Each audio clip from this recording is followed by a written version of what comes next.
إن الحمد لله والصلاة والسلام على من لا نبي بعده وعلى آله وأصحابه وبارك وسلم تسليما كثيرا أما بعد قال الله تعالى في القرآن المجيد بعد أعوذ بالله من الشيطان الرجيم بسم الله الرحمن الرحيم والعصر إن الإنسان لفي خسر إلا الذين آمنوا وعملوا الصالحات وتواصوا بالحق وتواصوا بالصبر وقال عليه الصلاة والسلام اغتنم خمسا قبل خمس شبابك قبل هرمك والصحة قبل سقمك وفراغ قبل شغلك وغناك قبل فقرك وحياتك قبل موتك أو كما قال عليه الصلاة والسلام. My dear respected brothers, sisters, once again I feel privileged and honored to be here amongst you all. And first of all, I'd like to thank you for having me here again. Honestly, it's a great privilege that through the will of Allah subhanahu wa ta'ala and through your love you are once again enabling me to do some sort of khidmah of deen. Tawfiq comes from Allah subhanahu wa ta'ala. Allah subhanahu wa ta'ala, He is the only being that has the power to do each and everything. So whenever we happen to do anything good in life, we must not assume, let alone believe that this is happening because of my own efforts and my own abilities. Allah has enabled it, therefore I am doing it. If Allah subhanahu wa ta'ala had not willed it, you and I can't even breathe. Secondly, you brothers and sisters have once again thought of me and deemed me worthy of coming here again once again in your presence to provide some reminders for all of us, not just for yourself, but mainly me. So this is a great blessing from Allah subhanahu wa ta'ala that Allah has instilled that love within your hearts for me. So I thank you all for that. Like normal, I was contacted by Brother Asim to come back again, and I was like, oh wow, alhamdulillah. And again, we were discussing subjects, and I thought, like last time I was here, one of I always like to take evaluations and opinions and things like that because it helps me improve as well. Criticisms are always welcome. And quite a few of the brothers, in fact, even one of the sister who sometimes messages me to liaison, she even got me some feedback as well. And the one common feedback that I received was that everyone said two things. One, the topic was relative to the audience, yourselves. And number two, the language in which it was delivered, it was easy to grasp and take in. This is actually a teaching of Rasulullah sallallahu alaihi wasallam. You know, Rasulullah sallallahu alaihi wasallam had many beautiful traits that were significant to him. One of the many traits was Jawami al-Kalim. Jawami al-Kalim, loosely translated to say, it's one thing to have the gift of the gab. You know, somebody has got that skill of speech. You can give that person the most inferior product, but the way he has a style of speech, he can convince you into buying it, and he'll sell it to you. It may be the most inferior product. That's called gift of the gab. That is something that generally anyone can possess. Jawami al-Kalim is such a beautiful, noble trait of Rasulullah sallallahu alaihi wasallam, which means that when Rasulullah sallallahu alaihi wasallam used to say something in sort of great, in brief, but it had deep meaning. This was something unique to Rasulullah sallallahu alaihi wasallam. In a hadith, Rasulullah sallallahu alaihi wasallam says, "Anzilun nasa manazilahum," that come down to the level of the people. That way you can deliver to them what you want to say. They can understand what you are saying as well. Now, if I'm in an audience of layman people, for lack of a better term, and I'm speaking the Queen's English with them, or I'm using Shakespearean English with them, they will not understand what I'm trying to say. Or if I am going in front of an audience of educated people, and I start using roadman language or street lingo, they'll feel offended as well. So likewise, mashallah, you're all students, in university students, well educated in different subjects and different fields. To speak to you on that level is for me to also give you that respect. And so for you to understand, I have to speak in a manner that is easily digestible as well. So similarly, you'll find all these things in the Sunnah of Rasulullah sallallahu alaihi wasallam. So again, this time around, this subject, the title that I'm sure you've seen the poster, we named it The Inevitable Five. You know, sometimes you have to make the title quite catchy, so and with posters and things like that. If you put too much detail, then people just throw it away. Too much text, people throw it away. Too many colors, people throw it away. So you have to make it catchy. Sadly, it's the world we're living in nowadays. People don't want too much information. That's why, you know, we're living in a day and age of reels, where 10-second videos, anything beyond that, people just scroll away. This is the attention span we have. So we wanted and we decided on the title of Inevitable Five. What is the Inevitable? It is a summary of a hadith that Rasulullah sallallahu alaihi wasallam mentioned, which I mentioned in the khutbah. This hadith, it was an incident where Rasulullah sallallahu alaihi wasallam was sitting with Abdullah ibn Abbas radiallahu ta'ala anhu, his cousin. And he was a young lad. So Rasulullah sallallahu alaihi wasallam was giving him advice about 5 things, 5 realities in life, 5 inevitabilities of life. And Rasulullah sallallahu alaihi wasallam was advising this young Abdullah ibn Abbas radiallahu ta'ala anhuma. And I felt that this, as you're all young in comparison to me, I feel like this will be relative to you all. Relative to me as well, I'm still young. But you know, you all are still young in comparison to me. So I feel like this will be something that will be beneficial for all of us. So the hadith. Now, in this hadith, Rasulullah sallallahu alaihi wasallam, he uses the term ightanim, right? Now, Arabic is such an elaborate language, and sometimes to specify the meaning or the interpretation of a particular word or term can be quite difficult. That's why you'll find that in the poster, it was translated in one way. You'll find this hadith somewhere else, someone mentions it another way. Some people say take advantage. Others say value. Some say make the most of. There are similar meanings. So I was thinking of a word that will be the most sort of generic and to the point as well. And the only term I can find was capitalize. Now, if you use the word capitalize, you'll understand what this hadith is trying to say. Like here, Rasulullah sallallahu alaihi wasallam saying to Ibn Abbas radiallahu ta'ala anhuma that اغتنم خمسٍ قبل خمسٍ. Capitalize on 5 things before 5 other things.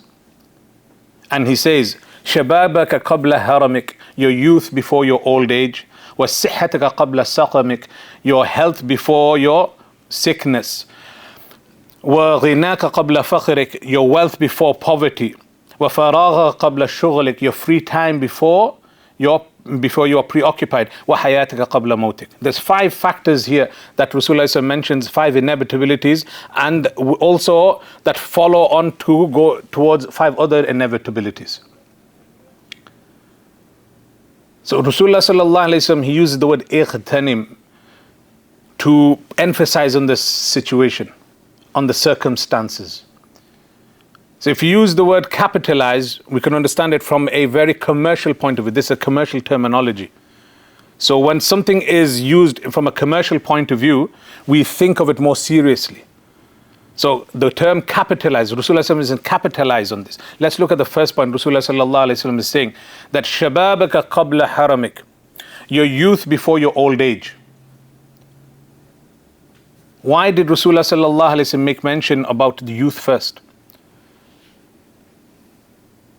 As we all know, and you are living that era now, that phase in your life, the youth is that phase in life when a person is full of energy, vigor, aspirations, dreams, and a lot of time as well. Like mashallah, you are all students. and you're in your youth age, you have the ability to do each and anything. You got the strength. In comparison to a person who is much older than you, you have strength, you have power, so you can do a lot of things. You can endure a lot more. You have your durability, endurability, your strength is a lot more. You're capable to do a lot more. You can withstand pressure. And at the same time, giving in all this energy and positivity around us, it can be both utilized in the right and in the wrong ways. So why did Rasulullah sallallahu alaihi wasallam mention this?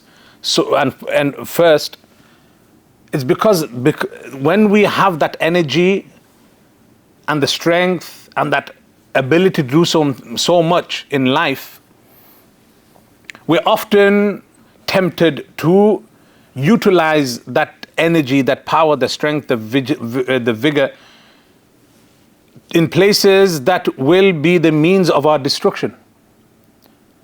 But if that time of our life is utilized in righteousness, in servitude, in worship, then that becomes the stepping stone of our life being spent in this world in the right manner. Because our initial stages of life was on that course.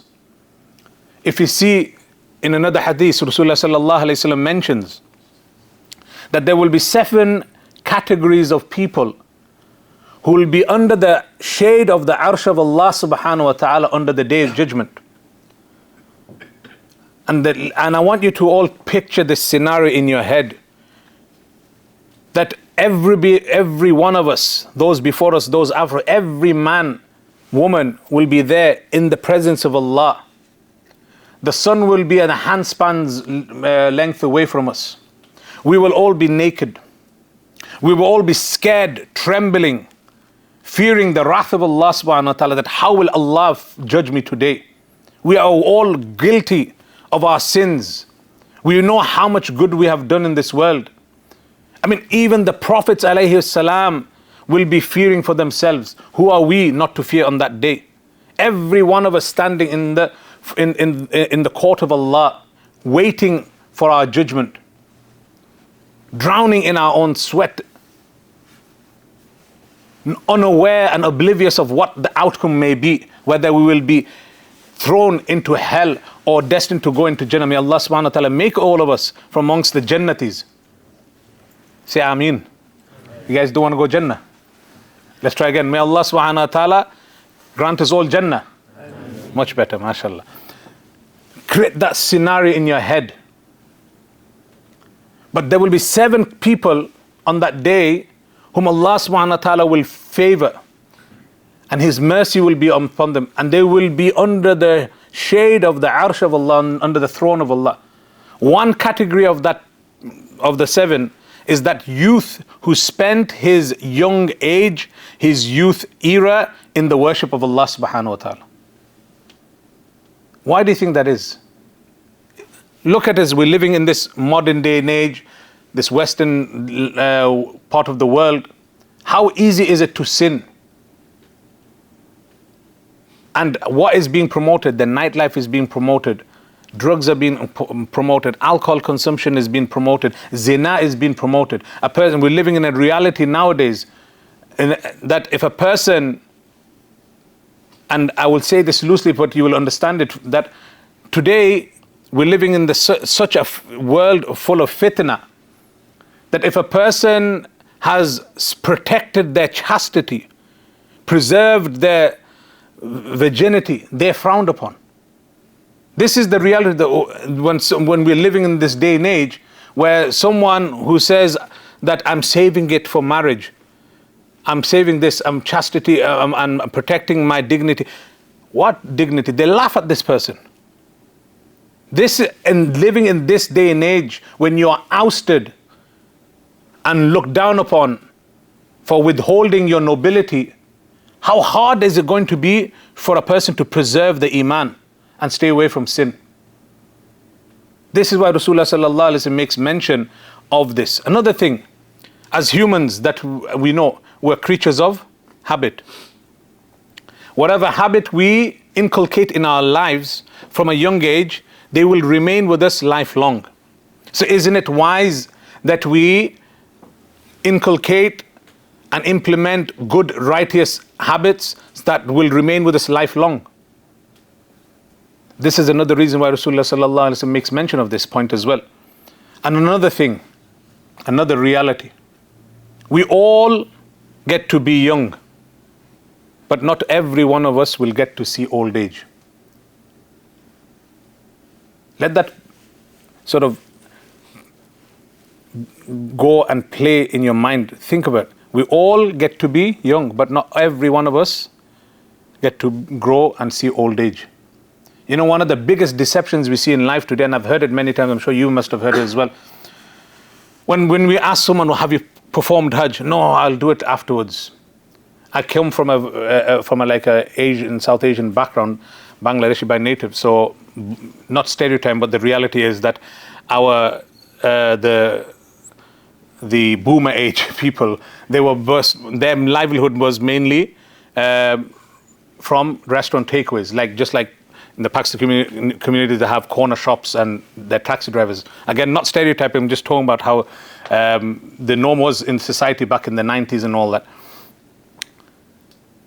So, for example, with the restaurant business where they're selling alcohol, people used to delay the Hajj to a later time in life, thinking that if I go Hajj now, then I'll have to let go of my haram business. If I go Hajj now, I'm going to have to start growing a beard. If I go Hajj now, I'm going to have to start wearing hijab and niqab and burqa and all that.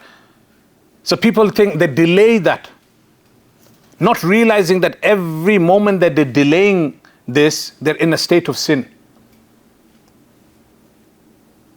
So this is another deception, that they assume that they will live to that old age.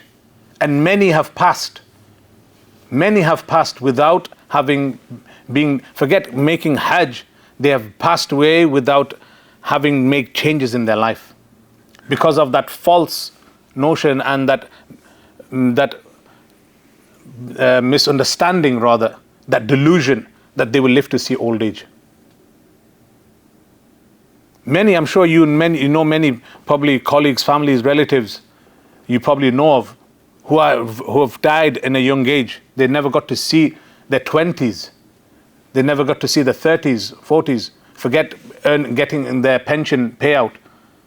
And they were under that misconception that they will live to see the old age. So this is why Rasulullah sallallahu alaihi wasallam made that first point. Number two, Rasulullah sallallahu alaihi wasallam says, وَالصِّحَّةَ قَبْلَ سَقَمِكَ. Your health before your sickness. Look how Rasulullah sallallahu alaihi wasallam, he makes mention of the second point right after youth.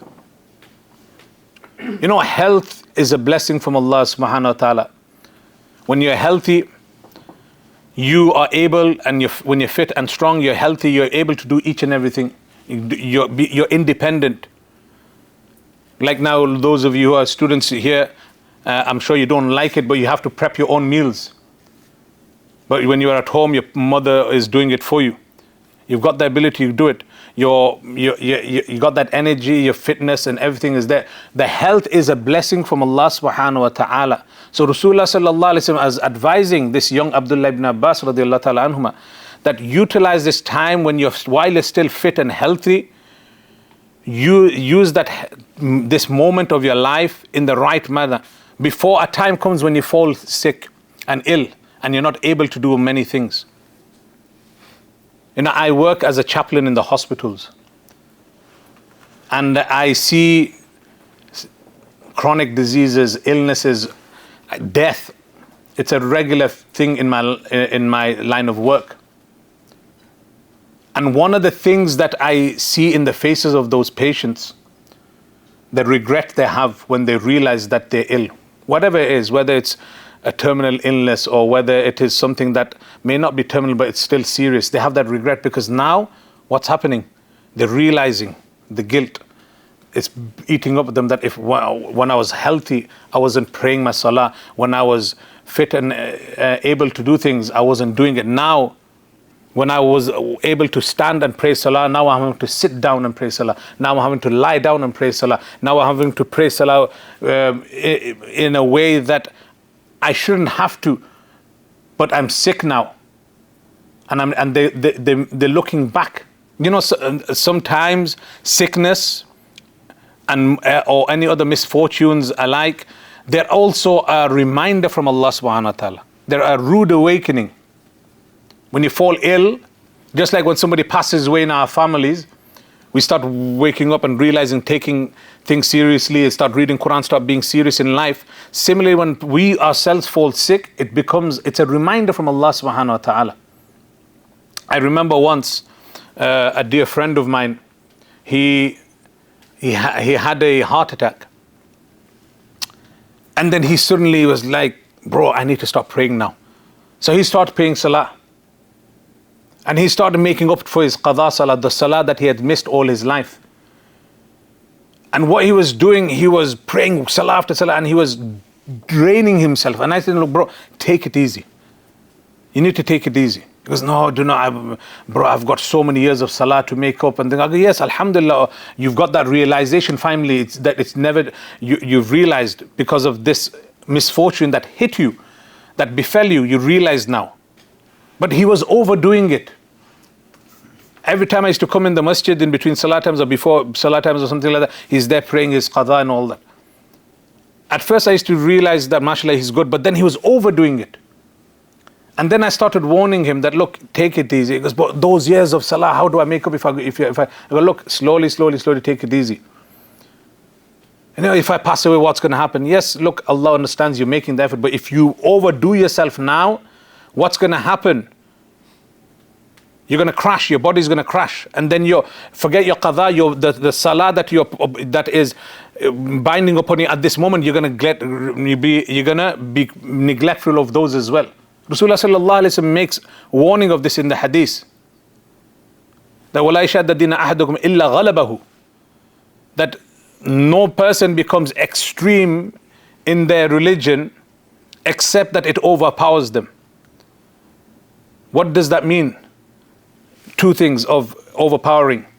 Sometimes when you overdo something, you're becoming too extreme in your ways. And it's not the way. If Rasulullah sallallahu alaihi wasallam was an extreme, and who are we to overdo things? Or number two, what tends to happen, we're overdoing it. Like my ustad used to give this example when we were in madrasa, that don't be a kind of fizzy pop. When you shake that fizzy pop, what happens? All that fizz comes out and then it starts to settle. Similarly, he says, don't just get too overexcited and just do everything in one go. And then what will happen? You burst and you crack and then you start going stagnant. It's better for you to remain on a consistent flow. And exactly what happened with this friend of mine, he overdid it. One day, he's no longer in the masjid. He's not coming in the masjid. He's given up his salah and forget the qadha. His fards are going missing as well. We shouldn't have to resort to coming down to qadha. But it is the reality of the ummah today that many of the ummah, I'm not going to go into statistics because I can't go into specifics as well. But the reality is that a great portion of the ummah has been negligent, and the years of salah they're having to make up for. We shouldn't have to. And a lot of the time is because we are so oblivious and ignorant of the gift of health that we overlook it. And as a result of which, we only realize what we had when sickness hits us. Then Rasulullah sallallahu alaihi wasallam makes mention of the next point, and he says, وَغِنَاكَ قَبْلَ فَقْرِكَ. Now, I'm sure many of us, we come across that famous hadith where Rasulullah sallallahu alaihi wasallam said that for every ummah there is a fitna, and the fitna of my ummah is wealth. Rasulullah sallallahu alaihi wasallam was true to his words. But another ustad of mine, he said something that was really beautiful. And it stuck to me. This was like a long time ago. But there's certain things when people say to you, it hits. And my Ustad said, may Allah subhanahu wa ta'ala grant him long life, that wealth in itself, it is not fitna. Wealth in itself is not fitna. In fact, it's a blessing. يُؤْتِهِ مَن يَشَاءُ. Allah subhanahu wa ta'ala gives to whom He wills. Wealth, it's a blessing from Allah subhanahu wa ta'ala. Some have it more than others. It's a blessing. But when the love of wealth enters our heart, that becomes the fitna. This is what Rasulullah sallallahu alaihi wasallam is trying to say to us. That for every ummah there is a fitna, and the fitna of my ummah is mal. It's the love of mal. It's the love of dunya. It's the love of wealth. Wealth is a blessing. When a person has a lot of wealth, he can do good with it. Sadqat, khairat, zakat, charity is good in helping somebody, providing food for somebody, hosting people with nice, lavish, good food, guests, giving hadiyah. So much we can do. Wealth is not a fitna. The love for the wealth, the love for dunya, that is what destroys a person, and that is the fitna. And when that enters in our hearts, what happens? When the love of dunya enters our hearts, then the dislike for akhirah is also there. The love of dunya and the love of akhirah cannot be in the heart. The heart is like a vessel, just like fire and water cannot mix. Similarly, the love of dunya and love of akhirah cannot mix in one heart. One or the two will be there. So Rasulullah sallallahu alaihi wasallam is telling him that this wealth of yours is a blessing. Utilize it in the right manner, and also do not abuse it. You know, sometimes we have money. A lot of time we've all been to that phase. We got the money, or when we were young, when our parents used to give us pocket money, because we've not earned that money. Parents are giving it to us. We just blow it. That's the term that we use today in it. Blowing money. Literally, that is what we do, because we don't value that. And when we are earning it, those of us who are arrogant of the wealth that we accumulate, we do the same thing, because the value is not there, because we think of it as something that comes and goes up until the harsh reality hits us. Suddenly, recession happened, COVID happened, we're on furlough. That's when everyone's realizing what money means to them. So Rasulullah sallallahu alaihi wasallam is advising him for that. Another thing that I wanted to make point of, that what Rasulullah sallallahu alaihi wasallam makes mention of when he says wealth can be a fitna. Fitna comes in many, when it comes to wealth, can be put into different categories. Not one, greed, the want for more. Like Rasulullah sallallahu alaihi wasallam says in a hadith, that describing the reality of man, that if man was to be given a whole mountain full of gold, he will hanker for a second. If a second was in, he'll want more and want more.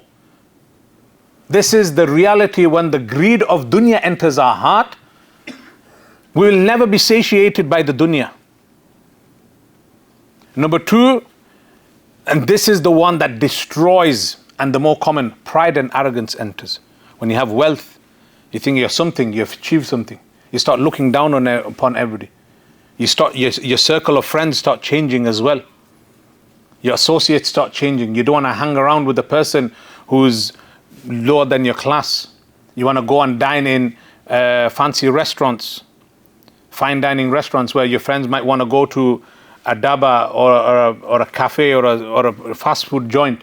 But you want to go to those places, those fancy restaurants where a piece of meat that's the size of a cube is decorated with fancy colors, and then a small little, they don't even say coriander, because they want to be, they want to be very snobby, cilantro, and they put it on top of there, and you're paying for a dish that's just been painted like a Picasso painting, but it's just in the form of plate, and that's $24.99.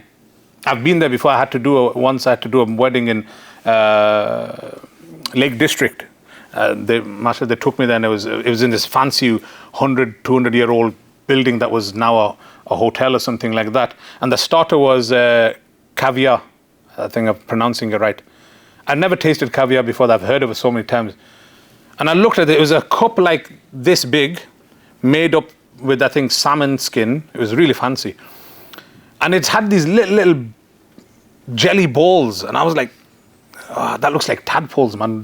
Am I supposed to eat this thing? I really didn't know what to do with it. When I looked at the price for it in the menu, I was like, you know what, I'm not paying for this. Let me enjoy it. But there was nothing to enjoy. And I was like, this thing is a starter? It was like, think of it, when you go to your kebab shop, that chili tub, that's the size of that thing. And this is what it is. This is the reality of dunya. You're socializing. But please, and this is one advice I'm giving you all today, that mashallah, you are studying in university, and may Allah subhanahu wa ta'ala make you successful and make you reach pinnacles of success. I swear you guys are dead, man. I'm giving you du'as here, and then you guys don't even say Ameen. I understand the sisters, their voices, hijab and all that, but you guys say Ameen. I'm giving you a beautiful dua. Ameen, say Ameen. Ameen. Yes, that's much better. I want you guys to, prosper in life. Like, as a big brother would wish for the younger siblings, I want you all to prosper in life. Get what we probably couldn't get, and be protected from those things that we fell into. And may I pray that you guys get successful jobs and all that. But by Allah, please, one advice I give you. Do not let your degrees, your career, your paychecks get to your head. Because what that will ultimately lead you to a life of loneliness. You'll get bigger. I've seen it. The reality of the dunya. It gets to you. So then you no longer want to hang around with your friends that you grew up with. And even if you want to, you can't, because now you're part of the upper class people, or the ones with the big paychecks. And you can't hang around with them. And that guilt eats up to you. And then eventually, if that's, at least you got that guilt. But when you come to that snobby and arrogant behavior, then you start developing narcissistic traits. And this is very dangerous. These traits are very evil. They're not the nature of a believer. And they look down upon somebody. And to a point where will happen is one day, may Allah subhanahu wa ta'ala, grant you pious spouses. Everyone said Ameen here. Now you're all saying Ameen. Right? But what will happen? Because of that ego that you fed yourself with, what will happen? You're going to start comparing CVs and your bank balances. And then you'll be asking one another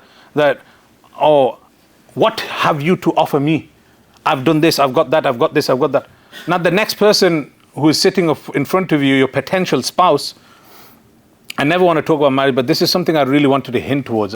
People always ask me, can you advise? Maybe in the future, but something I really wanted to speak, because I've seen the harsh reality of it. This person is getting intimidated by this other person, to say the least. Because they're saying, I'm working in a big firm, I'm this band wages, and I live in a big house, and this, that, the other.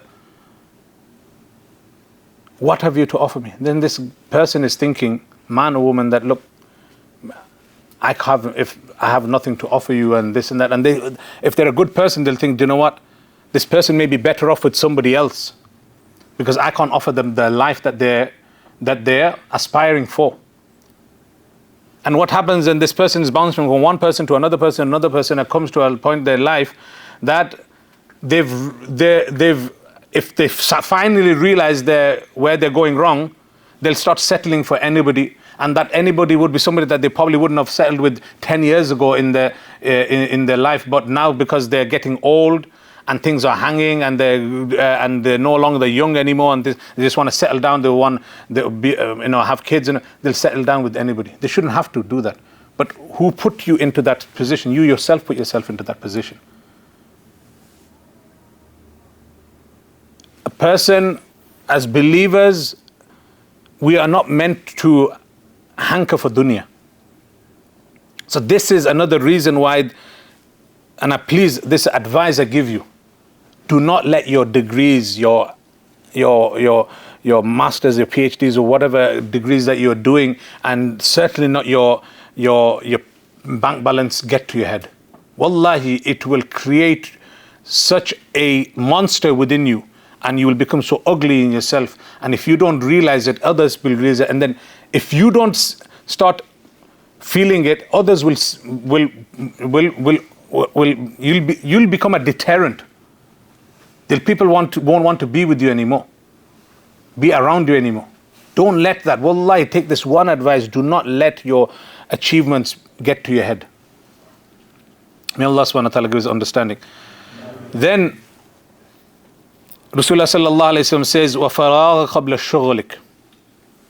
Now, most often this is interpreted as your free time before you are preoccupied.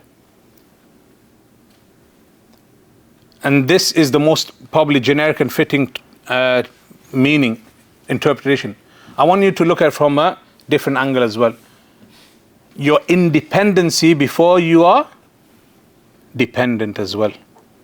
When you're free and you got time, you got the ability to work and do things as well. But when you're lacking in all those things, then you start becoming dependent upon people. When you're financially struggling, you have to ask for a loan, ask for help. When you reach old age, you're having to ask for help. Like this is one dua that Rasulullah sallallahu alayhi wa sallam is to make, Allah protect me from arzal Umar. That point in life when you become dependent, just like a baby is dependent on the mother to get itself fed, to get itself bathed, to get its clothes changed and nappy changed. Rasulullah said, make dua that he does not reach that age where he will have to be dependent upon others. Now more than ever, today when we're living in a day and age where people are so selfish, wallahi, this world has become so selfish. People have their own ulterior motives and everything. Selflessness is a rare trait, and we see somebody who is so selfless, they stand out like a sore thumb, and even that person does not get appreciated. And then that one person wonders, why am I doing what am I doing when I'm not being appreciated? But if that person has a good heart, they will carry on doing it. So this free time, like, Rasulullah sallallahu alayhi wa sallam made this advice to this young child. But before that, we look at Quran. As I mentioned in the khutbah, Allah subhanahu wa ta'ala, what did he say in the Quran? He says, wal asr. You'll find in certain places Allah subhanahu wa ta'ala takes oath on certain things. This is wattini was zaytun, wad duha wal layli idha saja. So different places Allah subhanahu wa ta'ala takes oath. When somebody takes an oath on something, what are they trying to imply? The seriousness of the matter. Like today when we see, it's in our communities, Asians say Allah di qasam, and like the Arabs will say wallahi, but you don't know when the Arabs, when they say wallahi, you don't know if it's actually the meaning, because they throw wallahi in everything. You ask a brother, how you doing? Wallahi, I'm fine. But like, you didn't really need to take an oath in that situation. But said it's become like, but when Allah subhanahu wa ta'ala takes an oath, He's trying to make a point clear that whatever He has taken oath upon is of a valuable asset. Here in this surah, Allah subhanahu wa ta'ala says, wal asr. He's taken oath on time to make us realize that how much of a valuable asset time is. And what does He say following that oath? He says, innal insana lafi khusr. That most certainly mankind is in a great state of loss. Mankind is in a great state of loss. But then He singles out a group of people. First, He makes a generic statement that mankind is in a great state of loss. Then He says, إِلَّا الَّذِينَ, except those, آمَنُوا, 4 traits He makes mention. آمَنُوا, those who believe. وَعَمِلُوا الصَّالِحَاتِ. So belief, He mentions 4 traits, that only those people who possess these 4 traits are not in a state of loss and failure. Number 1, Iman. وَعَمِلُوا الصَّالِحَاتِ, they are doing good deeds. So what does Allah subhanahu wa ta'ala say? That your iman is not sufficient for your salvation in the hereafter. You need to do وَعَمِلِ الصَّالِحَاتِ. You need to have good deeds. Number 3, وَتَوَاسَوْا بِالْحَقِّ. And they encourage and endorse and exert and push themselves and others towards righteousness, towards the truth. وَتَوَاسَوْا بِالصَّبْرِ. Number 4, and they encourage and endorse and push themselves and others towards sabr. Here, patience, sabr, here, patience. One scholar, when he interpreted, he interpreted sabr here as abstinence from sins. وَتَوَاسَوْا بِالْحَقِّ. He's encouraging, he's endorsing, and he's involved in righteousness towards haqq. وَتَوَاسَوْا بِالصَّبْرِ. The 4th point, he is encouraging and endorsing and making his effort towards sabr, meaning that, and here the ulama meant why he meant sabr, but here why he meant abstinence from sin, that when, I'm sure we've all been in that situation where we've had the opportunity to sin, right? But because of the fear of Allah, we stop ourselves. So we're being patient here, we're holding ourselves. That is a form of patience as well, when we withhold ourselves from doing something that we may disobey Allah subhanahu wa ta'ala. So time, like we all know that it's a valuable asset. We hear that saying, time is money. When you have time, you're able to earn. When you have time, you're able to prosper. When you have time, you do more things in life. But there's one other thing as well with time. When you have time, you can also make amends. Wallahi, if you ask any elderly person, they will tell you that one of the greatest burdens of life is regret. One of the greatest burdens of life is regret. Unspoken words, bridges that were broken, that were not mended again, sins that we committed that we did not make tawbah of, relationships that we severed that we could not rekindle again. There's many things. We always look back and think, oh man, I wish I can go back and do this. I wish I can go back and say this to them. I wish I can go back and make things right. I wish I can go back and do this. Many regrets. We always have that. You don't want to wake up. Honestly, one of the greatest, I'm speaking from experience as well. Like I said, as an older brother giving advice, sometimes these students in university in Newcastle, they even say we don't even look at him as a brother, they look at him as a father figure, because probably my age or whatever, but that a big age gap. But it's sometimes because the advice I give them, and sometimes some of them I shout at them as well, because I've got that thingy over them, that I've earned that respect and love. So I shout at them sometimes. So that's why they say certain things. But take it from me that one of the greatest burdens in life is regret. That if only. You don't want to go into that place. Maybe I shouldn't have said what I said. Or maybe if I said this, my life would have been in a different situation. Or what if this, what if that? That you don't want. So when you have the time, you have those opportunities to go back and make amends. May not be go back into time, but you can make amends. Go reach out to that person and say, I wanted to say something to you back then, I didn't say it, I hope I'm saying it now. I said something to you then, I hope you can forgive me, I'm asking forgiveness now. Or more rights towards Allah subhanahu wa ta'ala. Oh Allah, I was more negligent in my past years of my life. I'm making tawbah to you now. Please accept my tawbah and give me the tawfiq to do more good. When you have time, you've got that opportunity. You don't have time, then all you're left with is regrets. And regrets weighs you down, wallahi. You don't want to be in that situation. And then Rasulullah sallallahu alayhi wasallam makes the 5th point, the 5th inevitable, and this is the one inevitable factor that encompasses all others. وَحَيَاتِكَ قَبْلَ مَوْتِكَ, and your life before your death. As I was saying earlier, people think that they're going to live long life and they're going to aspire and hanker towards dunya and get so much, accumulate so much wealth. There's a hadith that the summary of which Rasulullah sallallahu alaihi wasallam is telling us The man's hopes and dreams prolong his life. They exceed his life.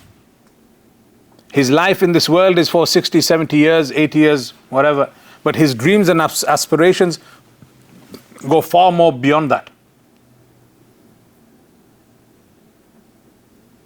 We are not meant for this world. This is the harsh reality and the ultimate truth. Harsh reality and the ultimate truth. We are not meant for this world. Then why did Allah subhanahu wa ta'ala send us in this world? Rasulullah sallallahu alayhi wa sallam says in a hadith, "Ad-dunya mazra'atul akhirah." The world is a plantation for the hereafter. Like the famous English saying goes, that which you shall sow, you shall reap. Right? In Urdu there's a saying, "Jaise karni waise barni." Right? Whatever you do, you'll see the reality of it. Right? And I'll give you this example. I'll always give this example. If a man plants an apple seed into the earth, he waters it, and sunlight and all that, photosynthesis and all your science nerds here, you'll know the all effort he puts behind it. So then what will happen? The seed will turn into a shoot, from a shoot to a plant, from a plant to a tree, and eventually it turns tree. Then that apple seed will, what will that tree start blossoming? Apples. You can't expect oranges to blossom there. Similarly is the case. When we are doing good, we can only expect goodness from it. If not in this world, then certainly in the hereafter. At the same time, when we're doing bad, we can't expect nothing good to come out of it. Not in this world and certainly not in the hereafter. So this life in this world, we've been sent here for a reason, that we are making preparations for the hereafter. We're not meant for this world. And that is where I go back to that point when I mentioned with regards to your degrees and careers and all that. Honestly, I wish you guys go into great positions in life and you become successful. But do not sell your identity for a paycheck. You're going to be a Muslim whether you're a doctor. You're going to be a Muslim whether you're an engineer. You're going to be a Muslim whether you're a lawyer. I'm going to be a Muslim whether you're a pilot. I know stereotypical Asian Muslim, parents' aspirations for the students. There was a time when we were young, every Desi parent would like, I want my son to be a doctor or my daughter to be a doctor or a pilot or a nurse or a lawyer or an engineer. Sadly, after 9/11, no parent ever said, I want my son to be a pilot anymore, for obvious reasons, right? But I want whichever field you guys are going in, whichever, teacher, whatever you may be, right? Even if it's something as useless as making indicators for a BMW car, right? Whatever, may Allah subhanahu wa ta'ala fulfill your dreams, inshallah, if they are halal, right? And I want you guys to progress, but please do not let dunya eat you up, and do not let dunya get to your head, and do not lose your identity. Wherever you are, in whichever field, wherever your life may take you, I wish you the best, but remember, withhold your identity. You're a Muslim first, then whatever ethnicity you are of, and then whatever your professional title you may be, doctor, engineer, even if you want to become a pilot, you can go by all means, knock yourself out. But remember, your identity is a Muslim first. Remember that. You will be a means of da'wah for others wherever your life will take you. But if you let go of that identity of yours, of being a Muslim, you can have all the wealth and everything, all the achievements and the dreams that you want, but you will not, when you retire to bed, you will not be able to sleep that contentful sleep. Remember that. That contentment comes from Allah subhanahu wa ta'ala. It's not in wealth. It's not in a luxury lifestyle. It's not in living in a big 5-bedroom house and driving a German whip, right? It's not there. You'll see somebody who is driving a Fiat 500. No offense to anybody who is driving one, but it's getting them to A to B, but they're content with it. Because Allah gives that contentment and peace of mind. And you could be driving a Bentley and you're driving on the way home and you don't want to come back to your home because you want to enter home, you know that